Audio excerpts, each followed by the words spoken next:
Daun mangga, daun salam dipetik dari kebun Pak Lukas. Saya ucapkan salam, mohon dijawab dengan ikhlas. Assalamualaikum warahmatullahi wabarakatuh.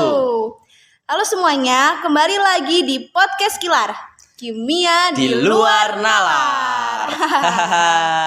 Di sini kita kembali lagi dengan membawa pengetahuan buat kalian-kalian semua.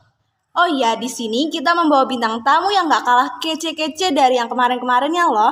Wow, kalian pasti penasaran kan? Apalagi bintang tamu kita terkenal berprestasi di lingkungan remaja. Waduh, kira-kira siapa ya Minval? Gak usah basa-basi gak sih? Yuk kita langsung panggil aja.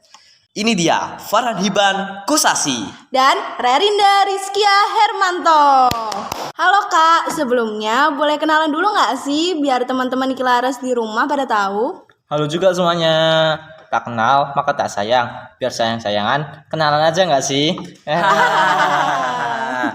Bercanda. Namaku Farhan Iban Kusasi dari SMA Negeri 1 Batang. Hai Kak Farhan. Juga. Oh iya nih Kak, sebelumnya bisa diceritain gak sih sedikit pengalaman kakak di SMA Negeri 1 Batang? Karena kakak terkenal banget loh akan prestasinya. Spill gak sih? Iya nih, spill dong biar bisa jadi inspirasi Kilares di rumah. Bisa aja kalian. Boleh. Pengalaman saya nggak muluk-muluk kok. Awalnya tuh iseng-iseng berhadiah ikut OSN kimia. Malah menang dan keterusan. Nih sama yang di sebelah saya. Dari situ saya mendalami kimia dan ikut banyak perlombaan loh. Wah, keren banget. Nih Kak Rerin sama Kak Hiban sebagai rekan sepertandingan atau rekan hidup nih. Aduh, rekan apa nih Ben? Rekan apa? Yaudah, nanti aja ya. Kita lanjutin aja. Gimana sih kalian bisa jadi rekan yang serasi banget kayak gini? Iya, gimana sih kalian kok bisa jadi pasangan yang serasi gini? Gak ada tipsnya sih. Sama dia mah berantem terus, apalagi dua pikiran yang berbeda ya. Tapi ya kalau lomba atau apa-apa ya diasikin aja sama dia mah. Ya karena sama-sama suka kimia kali ya, jadi gampang banget deketnya. Wah. Oh iya, tadi nih kita udah buka sesi Q&A di Instagram kami buat para Kilares yang kepo nih sama kimia. Betul. Kita akan tanya mengenai kimia unsur golongan 1A alkali. Boleh nggak sih Kak? Ya boleh nggak sih? Boleh nggak ya? Boleh nggak Ban? Boleh banget dong. Ini udah masuk beberapa pertanyaan dari para Kilalers nih. Oke, pertanyaan yang pertama dari akun Nur Cahyo. Jadi pertanyaannya yaitu bagaimana keberadaan unsur golongan 1 alkali jika berada di alam? Jawab dong Kak. Jadi, keberadaan di alam unsur tersebut terdapat dalam jumlah yang lebih sedikit sebagai senyawa klorida dan oksida dalam bantuan lepidolit dan polusid. Sedangkan Fr merupakan zat radioaktif. Ion-ion Na+ dan Ka+ terdapat dalam cairan tubuh sebagai zat elektrolit yang berperan penting dalam proses metabolisme sel. Keberadaan unsur di alam logam alkali ini sebagai senyawa dengan bilangan oksidasi +1. Logam natrium dan kalium terdapat di air laut sebagai NaCl dan KCl. Selain itu, kedua logam ini juga banyak terdapat di litosfer 2,6% dan 2,4%, terutama sebagai NaCl dan karnalit, KCl, MgCl2, 6H2O, logam Li, Rb, dan Cs. Oh, jadi begitu jawabannya. Wah, rumit ya. Baru awal dah buam banget kayak gini. Iya, untuk akun Nur Cahyo dan Kilares di rumah bisa dimengerti nggak nih jawabannya? Apa ikutan pusing kayak Binde? Waduh, pusing juga nih kayaknya sih. Oh iya, kita lanjut ke pertanyaannya selanjutnya aja ya. Pertanyaan dari akun Zalfa Santi. Apa aja sih sifat-sifat kimia dan fisika dari golongan 1A alkali? Bisa dijawab dong sama Mas Farhan. Ya, tentu boleh banget. Nah, sifat kimia logam alkali itu ada banyak nih. Yang pertama, sifat logam unsur alkali dari atas ke bawah di tabel periodik itu cenderung bertambah. Terus, logam alkali dapat bereaksi dengan gas hidrogen membentuk hidrida yang berikatan ion dengan bilangan oksidasi hidrogen -1 dan bilangan oksidasi alkali +1. Betul banget, logam alkali juga dapat bereaksi dengan oksigen, membentuk oksida, serta beberapa di antaranya dapat membentuk oksida, serta bereaksi di antara perioksida dan superoksida. Dan juga semua senyawa logam alkali merupakan senyawa yang mudah larut dalam air, sedangkan dengan raksa membentuk amalgam yang sangat reaktif dengan reduktor. Oh iya, pada reaksi logam alkali memberikan warna yang khas loh. Misalnya, litium yaitu berwarna merah, natrium berwarna kuning, kalium berwarna ungu, rubidium berwarna merah, dan cesium yaitu berwarna biru atau ungu. Jadi itu dia sifat-sifat kimianya buat Kilares. Nah, kalau sifat-sifat fisikanya sendiri, boleh tahu nggak sih apa? Sifat fisikanya tuh alkali cuma punya satu elektron valensi yang terlibat dalam pembentukan ikatan logam, sehingga logam mempunyai energi kohensi yang kecil dan menjadikan logam lunak. Seperti titik leleh K pada Li sebesar 454 dan titik didihnya sebesar 1604, dan semakin berkurang pada natrium atau Na, titik lelehnya menjadi 371 dan titik didihnya sebesar 1163. Titik leleh kalium K sebesar 336 dan titik didihnya sebesar 1040. Titik leleh rubidium sebesar 312 dan titik didihnya sebesar 975. Kemudian untuk cesium CS, titik lelehnya sebesar 302 dan titik didihnya sebesar 960. Oh gitu, makin kesini makin pusing ya. Gimana Minval, pusing nggak? Waduh, iya juga ya. Makin kesini makin pusing nih. Kita yang di sini aja dengernya bingung, apalagi buat teman-teman Kilares yang ada di rumah ya. Iya nih, pasti pada pusing semua kan ya. Ya udah, kita lanjut aja ya ke pertanyaan berikutnya. Masih dari akun yang sama, yaitu Nur Cahyo. Ini kayaknya Nur Cahyo Kilares setia deh dan pencinta kimia banget ini.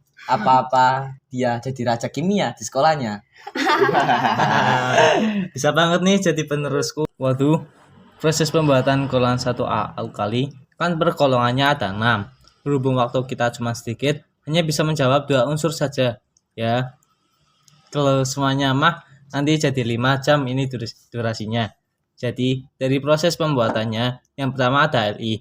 Nah, proses Li itu sintesis logam litium, memerlukan teknologi elektrolisis, dan proses ini berlangsung sangat sulit disebabkan sulitnya memasukkan 1 elektron kepada ion logam litium yang bersifat sangat elektropositif. Bentuk litium alfa akan diubah menjadi bentuk litium beta pada kisaran suhu antara 1100 derajat Celcius.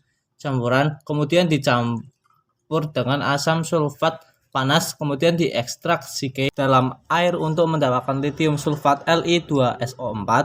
Senyawaan sulfat ini kemudian ditambah natrium karbonat untuk mendapat garam LiZCO yang tidak mudah larut di dalam air. Reaksi litium karbonat dengan asam klorida akan diperoleh litium klorida atau LiC yang siap untuk dielektrolisis.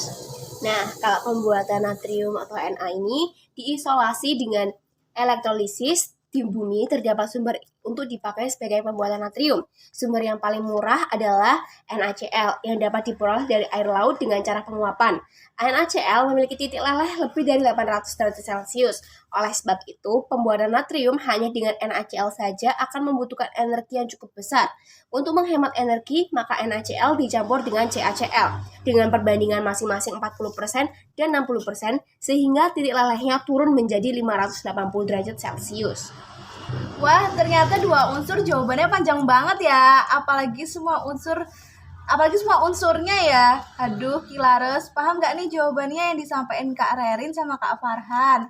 Apa jangan-jangan kalian pada bingung nih kayak Mimin? Nah, masih ada satu pertanyaan lagi dari akun Fahmi Setiobudi 45. Pertanyaannya, apa kegunaan golongan 1A alkali? Kegunaan hidrogen bisa untuk mengisi balon udara. Hidrogen digunakan dalam produksi amonia, HCl, HBr, dan metanol, dan untuk proses penyulingan bahan bakar dan sebagai bahan bakar roket. Nah, kalau litium digunakan untuk baterai, keramik, kaca, pelumas, industri obat-obatan, sintesis vitamin A. Dalam bidang kedokteran, litium ini dapat digunakan sebagai antidepresan. Ada yang tahu nggak nih mengawat makanan tuh biasanya pakai apa? Waduh, pakai apaan tuh Kak Hiban? Pengawet makanan tuh menggunakan natrium benzoat. Nah, itu yang tadi kan natrium benzoat buat pengawet makanan. Nah, yang keempat ini ada kalium. Sebagian besar kalium, 95%-nya digunakan sebagai pupuk dan sisanya digunakan untuk membuat K2CO3 atau kalium karbonat dan KOH sebagai kalium hidroksida. Ada lagi yaitu garam rubidium atau Rb yang digunakan dalam gelas, keramik, dan kembang api untuk memberikan warna ungu. Oh, jadi biar bisa warna ungu tuh pakai rubidium ini ya? Ya, betul sekali. Kalau mau warna merah yang menyala akan muncul dari reaksi unsur rubidium. Unsur yang keenam ini ada cesium nih, digunakan sebagai katalis dan digunakan untuk pembuatan jam standar. Unsur yang terakhir sekaligus menjadi penutupnya yaitu francium, digunakan untuk penelitian di bidang biologi dan struktur atom, dan juga penggunaannya sebagai alat bantu diagnosa potensial untuk berbagai macam kanker, namun hal ini dinilai tidak praktis. Wah, kegunaannya banyak banget ya ternyata. Aku nggak kepikiran loh sampai sana. Nih kayaknya waktunya udah panjang banget ya. Nggak kerasa banget nggak sih kalau kita ngobrol dengan keasikan ini? Iya, ini kayaknya udah panjang banget ya durasinya. Nah, untuk Kakak Rerin sama Kakak Hiban, terima kasih banget ya atas sharing ilmunya yang telah diberikan. Untuk teman-teman Kilares yang lainnya juga di rumah, jangan lupa dengerin podcast ini lagi ya. Kami juga mengucapkan terima kasih karena udah diundang di podcast yang keren ini. Ya, makasih sebanyak-banyaknya udah dikasih kesempatan buat interaksi dengan para Kilalers. Nah, jangan lupa dengerin episode selanjutnya yang nggak bakal kalah asik dan edukatif. Ya kan, Mifal? Iya dong. Jalan-jalan ke rumah Dea. Cakep. Melewati hutan panasnya yang membara. Cakep. Maafkan kami jika banyak salah kata. Namanya juga manusia. Hai semua, goodbye and see you next time the Killerers.